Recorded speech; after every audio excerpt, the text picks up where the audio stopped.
Student very good morning.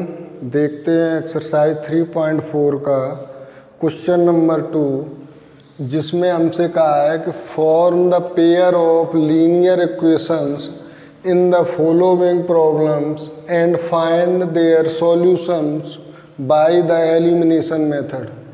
हमको कुछ problem दी गई हैं, उन प्रॉब्लम को से हमें लीनियर इक्वेशन बनानी है, फिर उस लीनियर इक्वेशन को सॉल्व करना है एलिमिनेशन मेथड से।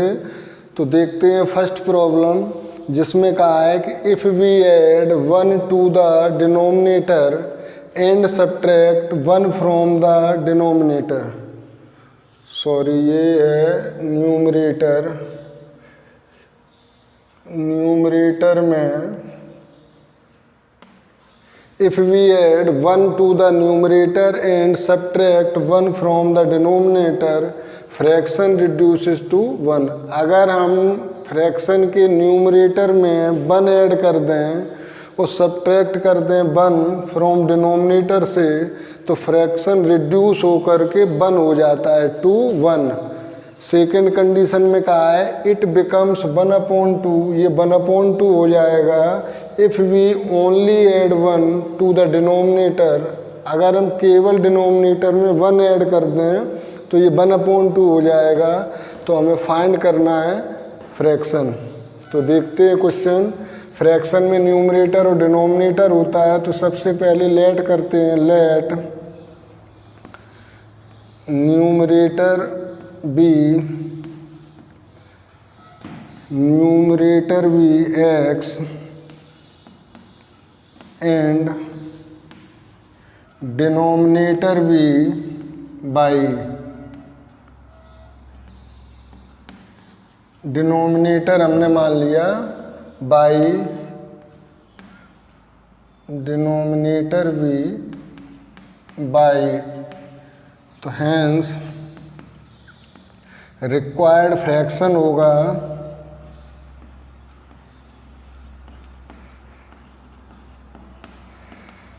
Equal to numerator upon denominator, यानी कि x अपॉन y। अब हम लेते हैं first case. According to first case, according to first case, तो फर्स्ट केस है हमारा, क्या कहा है इसमें, if we add 1 to the numerator, तो न्यूमरेटर में 1 ऐड कर देते हैं, and subtract 1 from denominator, denominator से 1 सब्ट्रैक्ट कर देते हैं, तो हमारा फ्रैक्शन रिड्यूस होकर के 1 हो जाता है इक्वल टू 1। तो इसको हम सॉल्व कर लें। क्रॉस मल्टीप्लिकेशन करना है और x + 1 इक्वल टू हो जाएगा y - 1। जब क्रॉस मल्टीप्लिकेशन करेंगे, y को राइट साइड में ले आएँ, वो लेफ्ट में, तो x - y इक्वल टू -1। 1 को राइट में ले जाएंगे तो -1 हो जाएगा। तो ये हो गई इक्वेशन हमारी x - y इक्वल टू -2। ये है इक्वेशन नंबर 2। इसके बाद हम लेते हैं according to second case. According to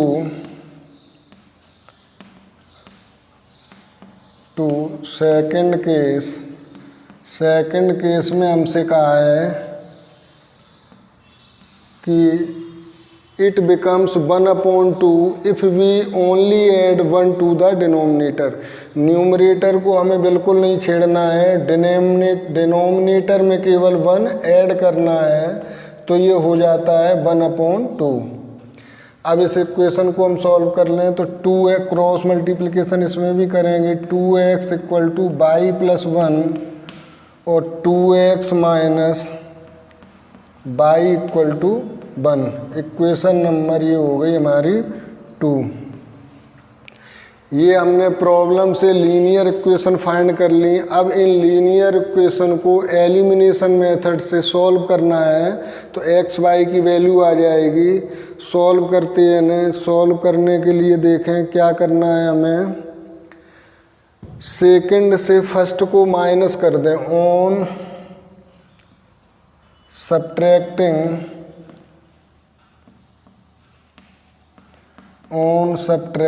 equation 1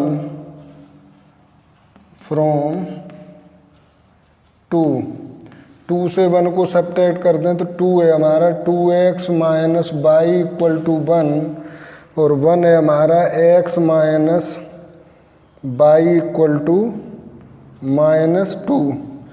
इसको जब हम सब्ट्रैक्ट करेंगे तो ये माइनस होगा, ये प्लस हो जाएगा और ये भी प्लस हो जाएगा, तो कैंसिल हो गया बाई, 2x में से x गया, x बचेगा और 2 और 1 हमारे हो जाएंगे 3। तो ये वैल्यू आ गई x की वैल्यू हम पुट करेंगे किसी भी इक्वेशन में तो हमें y की वैल्यू फाइंड हो जाएगी। Putting x equal to 3 in equation 1 equation 1 है हमारी x minus y equal to -2, x minus y equal to -2।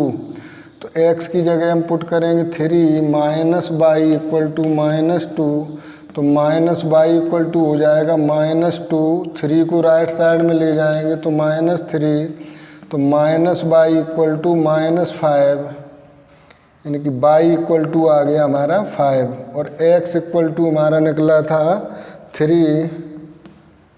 तो हैंस रिक्वायर्ड फ्रैक्शन हो जाएगा, hence required fraction equal to x upon y था तो ये हो जाएगा 3/5। ये हमारा रिक्वायर्ड फ्रैक्शन आ गया। अगर हम इसको चेक करना चाहें कि फ्रैक्शन हमारा राइट है या रॉन्ग तो फर्स्ट केस को देखें। If we add 1 to the numerator में अगर हम 1 ऐड करते हैं तो 3 + 1 होगा और डिनोमिनेटर से 1 माइनस करते हैं तो 5 - 1 होगा। इसकी वैल्यू हम देखते हैं तो 4/4 यानी कि ये रिड्यूस होके रह गया 1। इसी तरह से सेकंड केस में भी चेक करेंगे तो वैल्यू यही आएंगी। Note down.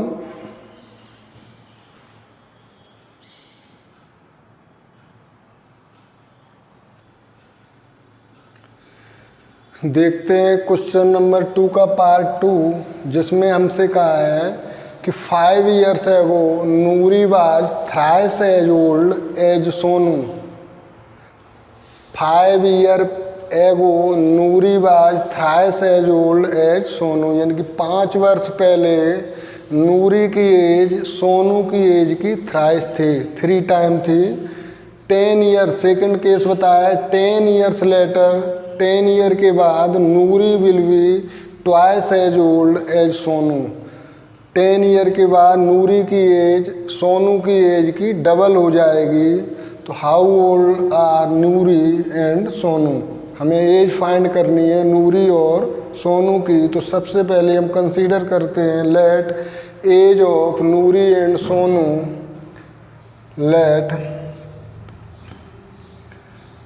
As of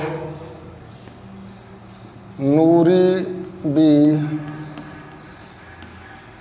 x and that of Sonu be y। दोनों की एज हमने x और y कंसीडर कर ली। इसके बाद हम दोनों केस को लेंगे according to first case. According to first case में हमसे कहा है कि 5 years एगो नूरी, तो अभी नूरी की एज x है तो 5 year एगो हो गई x - 5। 5 years ago Noori was thrice as old as Sonu, तो सोनू की 5 year एगो एज हो जाएगी y - 5।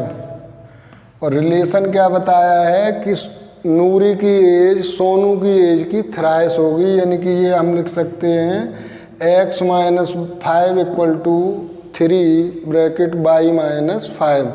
नूरी की एज 5 year एगो सोनू की एज जो